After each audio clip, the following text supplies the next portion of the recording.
Every government you know leverages their civilization's religious beliefs to carry out acts they would not be able to justify on their own. Let me show you how this plays out in real time by a nation shaped by Christianity in Nigeria. So up front, we are aware Nigeria sits in a strategic position, Africa's largest population, and a near even split between Christians and Islam, massive oil reserves, and deep internal fractures. It doesn't take the smartest person in the world to see that combination would be uniquely useful. So America, guess what? They don't justify intervention by saying we want influence, leverage, or resources. They justify by saying we must stop evil, and they leverage religion to pick the villain. This is how you get a storyline produced through religio-political framing, where Christianity gets positioned as the victim so counterterrorism can move through without scrutiny. Interesting enough, other groups were being targeted too, but that never entered the conversation because the goal was never to explain the objective reality. It was to manipulate how it was being seen. If you pay attention, Nigeria has always been used by certain lawmakers, advocacy groups, and religious organizations as a place where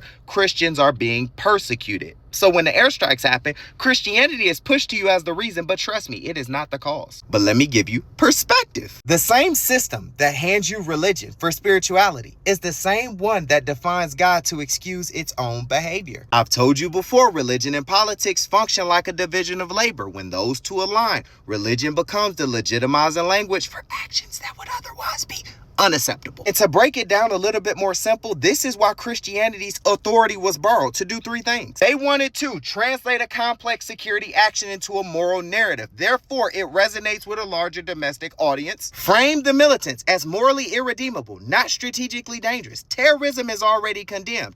Tie it to religious persecution and you place the enemy beyond debate. Third, it aligns with a growing, increasing political narrative that Christians are under global attack.